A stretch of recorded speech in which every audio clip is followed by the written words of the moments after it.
트럼프 미국 대통령이 예정됐던 대이란 공격을 중단했다고 밝혔지만 군사적 긴장은 여전한 상황입니다. 잠시 후 이재명 대통령 고향인 안동에서 또 한일 정상이 만날 예정인데요. 이란 전쟁과 한일 정상회담 관련 내용, 이영정 한국국가전략연구원 센터장과 먼저 함께 이야기 나눠보도록 하겠습니다. 어서 오세요. 어서 오세요. 네, 트럼프 대통령이 대이란 공격을 보류했다 이렇게 밝혔는데요. 먼저 발언 내용 듣고 오겠습니다.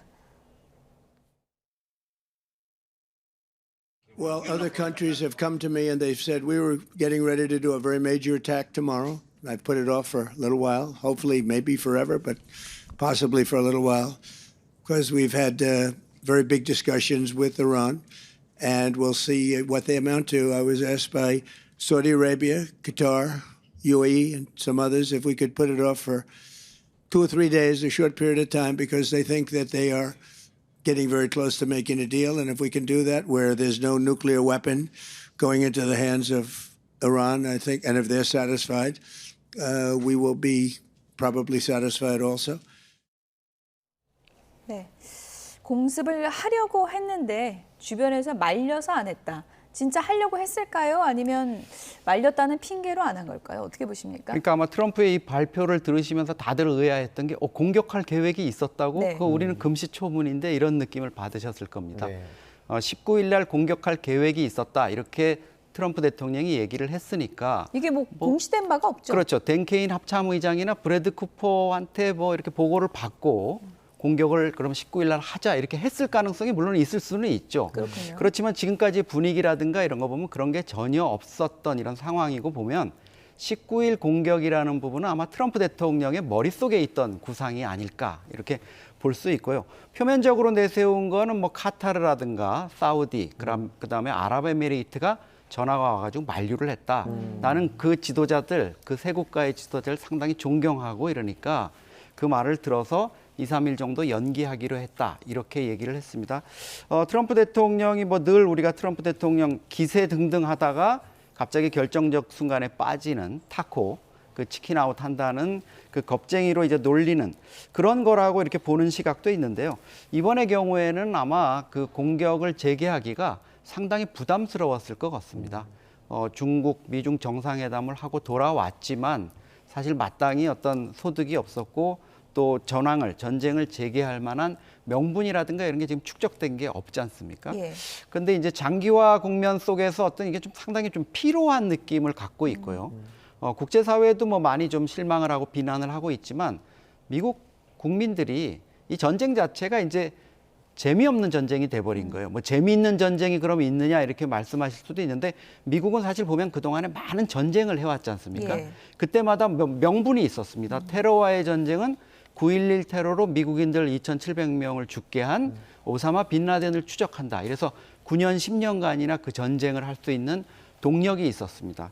그런데 이번 이란 전쟁 같은 경우에는 많은 희생만 치르고 지금 레바논에서만 오늘 발표 보면 3,000명 가까이 죽었다 그러잖아요. 이런 상황 속에서 또 중간 선거라든가 미국 사람들 입장에서는 경제적인 문제라든가 여러 가지 좀 혼란스러운 이런 상황이 있다 보니까 그런 점을 고려해서 트럼프 대통령이 아마 관련국들, 중동의 우방국들을 좀 핑계 삼아서 일단 좀 며칠 시간 벌기를 하는 것 같습니다. 미국이랑 이란은 지금 서로 계속해서 뭐 협상안을 주고받고 있긴 하지만 지지부진한 상황이잖아요. 그 막판 밀당하는 포인트는 뭐 핵이라든지 뭐 어떤 거라고 좀 보십니까? 지금 핵 부분이죠. 핵무기, 핵물질을 농축 우라늄 440kg를 해외로 이전하고 사실 미국은 과거의 리비아 사례처럼 미국의 테네시주의 오크리지에 있는 핵단지로 완전히 옮겨가지고 미국이 완전히 통제하기를 원하는 거죠. 러시아나 뭐 관련국들이 푸틴이 러시아로 이관할 수도 있다 이런 중재안을 내놓기는 했지만 그런 것들이 현실화되기는 어려운 상황이고 이란은 이제 그런 부분 관련해서 불신을 갖고 있는 거죠.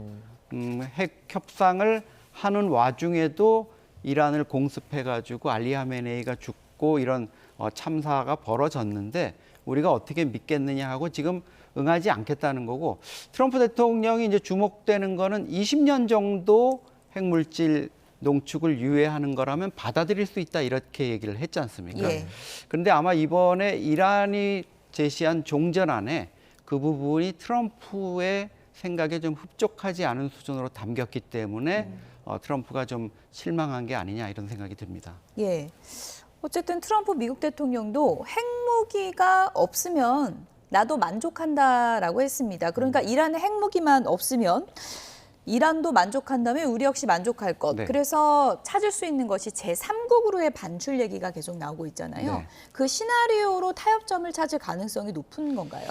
지금 그런데 미국 입장에서는 그거를 어느 정도 용인을 할 수가 있을 수도 있겠는데요. 네. 이란 입장에서는 사실 한 번 내주면 다시 이 핵무장이라는 게 한 번 내주고 그다음에 다시 어떤 것들을 가져간다. 이게 쉽지가 않습니다. 그러니까 어떻게 해서든지 지금 모든 명분을 내세워서 전홍축 우라늄 부분은 자기네들의 핵 발전을 위한, 핵 동력을 위한 어떤 원자력 발전이나 이런 걸 위한 권리라고 주장하는 예. 거고요. 고농축 우라늄 부분은 좀 부인을 하거나 일부 이제 좀 은폐를 해가지고 넘기려는 이런 부분인데 이런 부분 관련해 가지고는 사실 미국뿐만 아니라 이스라엘도 핵을 가진 이란, 중동에서 또 하나의 핵 보유국이 사실상의 핵 보유국이 나오는 거를 용인하지 않겠다. 이스라엘은 자기네들만 핵을 갖고 있고 싶은 거죠. 이란이 뭐 인구 9천만에 저런 어마어마한 신정 체제를 갖추고 넓은 땅덩어리를 가지고 있는 저 체제가 지금 미국도 어떻게 하기가 어려운 이런 상황인데 여기다 핵까지 갖는다? 예. 그러면 이제 통제 불능이 될 거라는 걸 알기 때문에 이건 꼭 미국만의 의지는 아니고요. 이스라엘이라든가 사실 다른 중동 국가들도 마찬가지죠. 그렇지만 이제 핵과 관련해 가지고 이견이 전쟁의 재개라든가 확전으로 벌어지는 이런 상황을 카타르라든가 이런 쪽이 지금 만류를 하고 있는 거고요. 예. 사실 카타르가 이름이 다시 거론됐다는 건 의미가 있습니다. 파키스탄의 중재와 함께 또 중요한 중재국의 하나가 카타르였지 않습니까?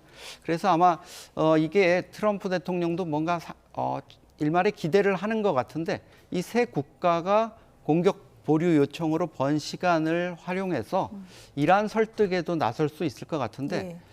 최근에 공격 때문에 좀 관계가 많이 틀어져 가지고 어느 정도 효율을 거둘 수 예. 있을지는 좀 미지수입니다. 아라그치 장관도 뭐 러시아 반출을 이제 언급하기도 했는데 네.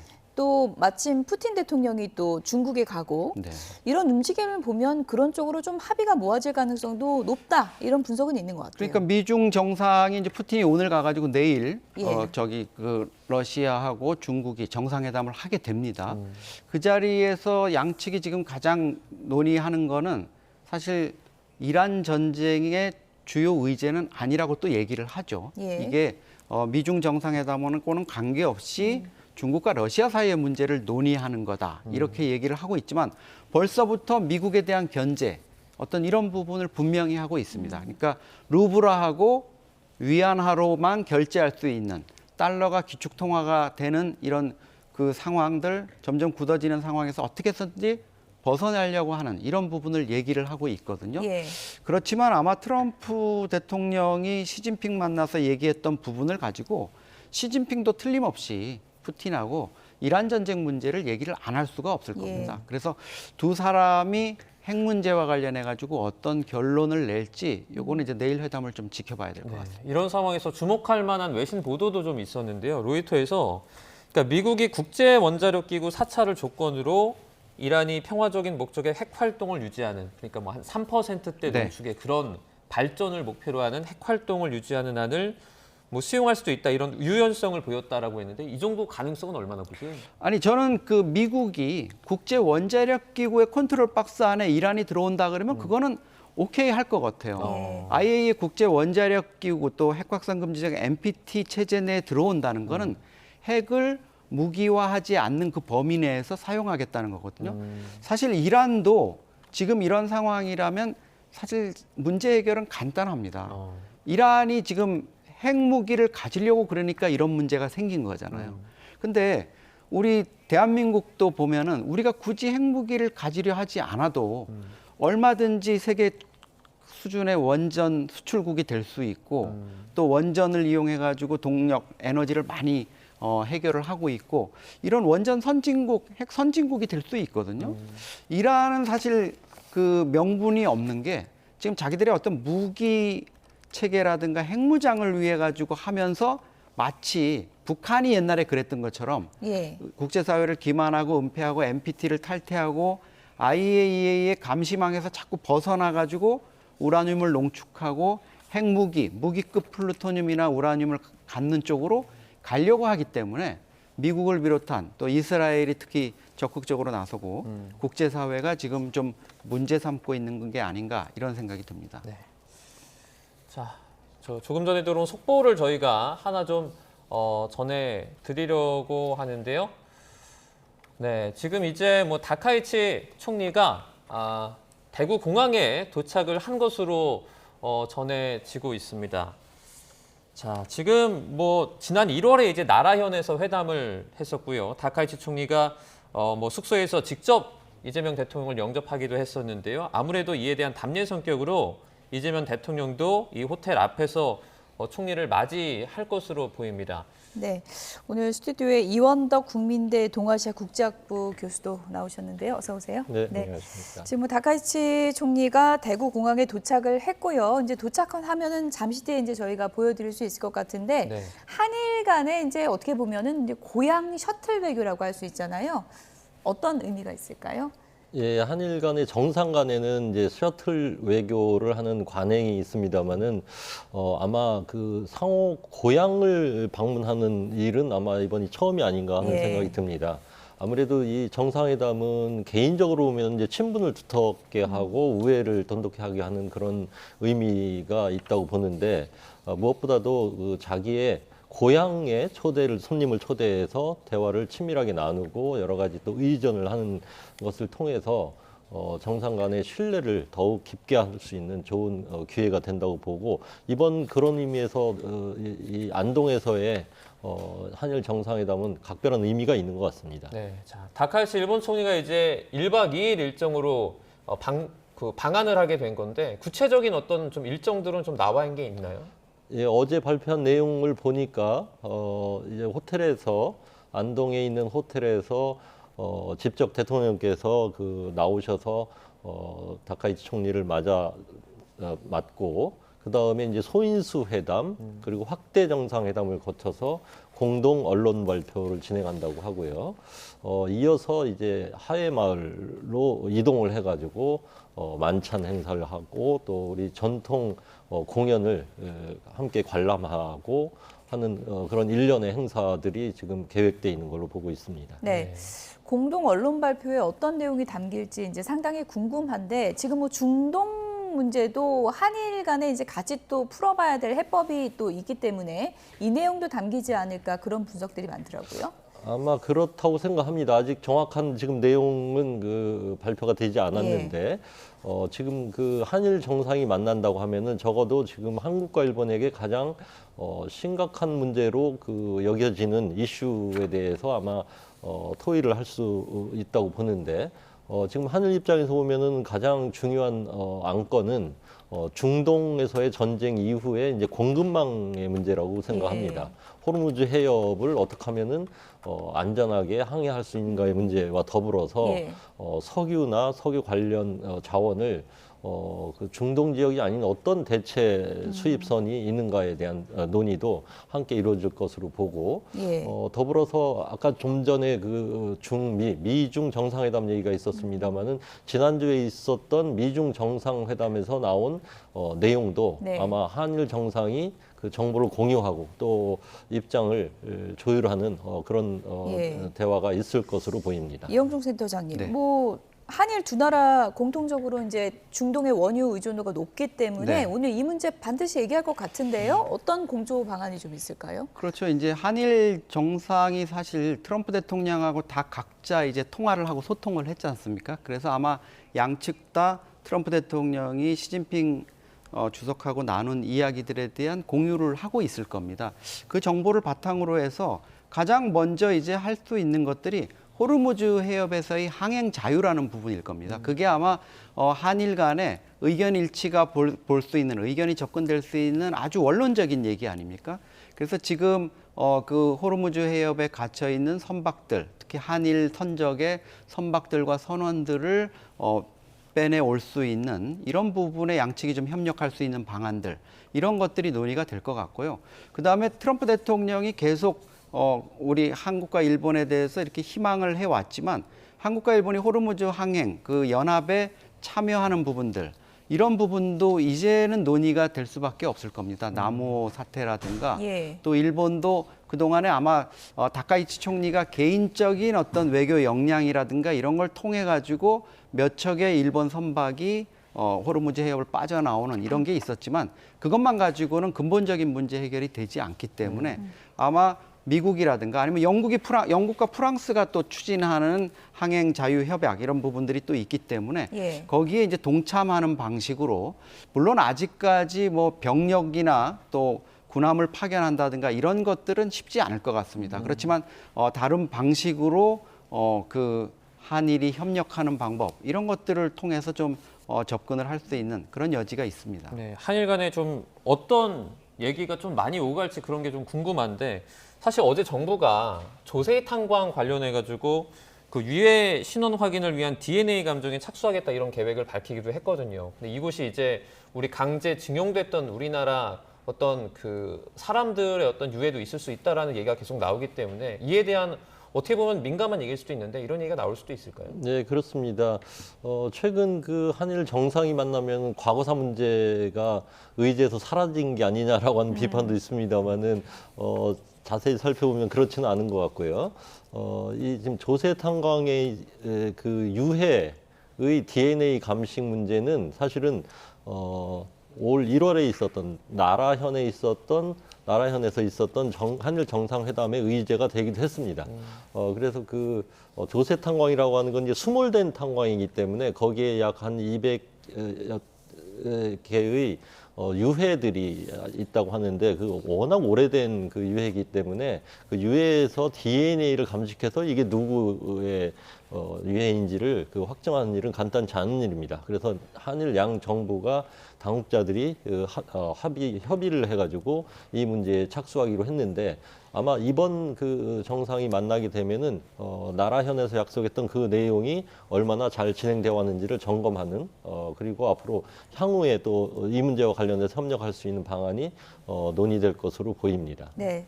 지난번 한일 정상 만남하면 본래는 이제 뭐 과거사 문제도 있고 해서 한일 정상 간의 만남이 좀 딱딱하게 될 때가 많은데 지난 만남을 기억하면 많은 분들이 드럼 연주를 가장 먼저 네. 떠올리기도 하더라고요.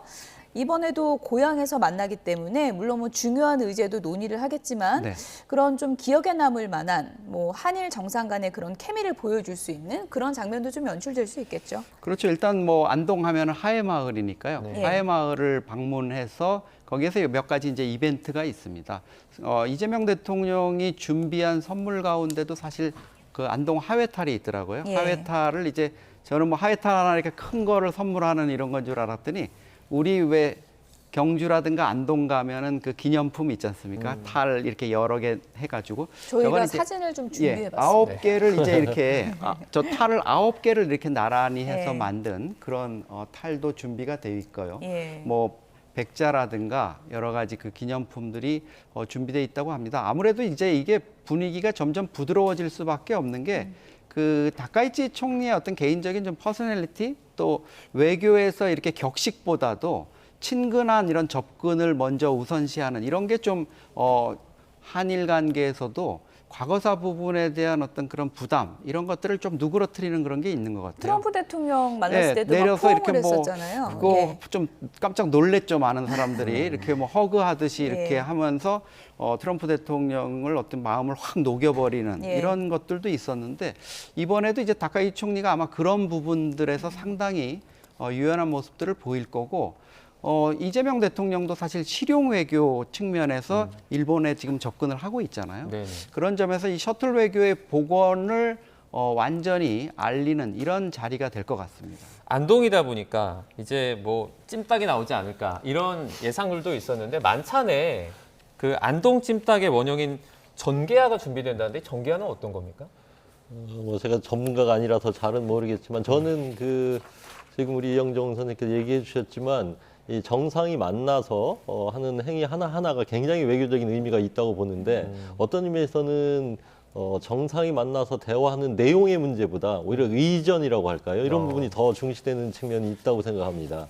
그래서 이번에 그 만찬에는 어떤 메뉴가 오를 것이냐 하는 것도 그런 의전이라는 관점에서 또는 조금 더 확대 해석을 하면 소프트 파워를 얼마나 잘 제대로 과시할 수 있냐의 문제와 연결된다고 보는데 이 안동 찜닭의 그 원형을 아마 이번에 선보이게 된 모양인데 이게 아마 선비 정신을 상징하는 그런 거라고 그래요. 선비 정신이라 하면 이제 멀리서 벗이 찾아왔을 때 얼마나 정성을 다해서 그 음식을 베푸느냐의 그런 관행이라고 하는데 예. 그래서 안동 찜닭이 준비됐고 또 그 만찬주로서는 안동 소주입니까? 태주 소주와 더불어서 일본의 나라현 산의 사케를 곁들여서 한다고 하는 얘기를 들었습니다. 네.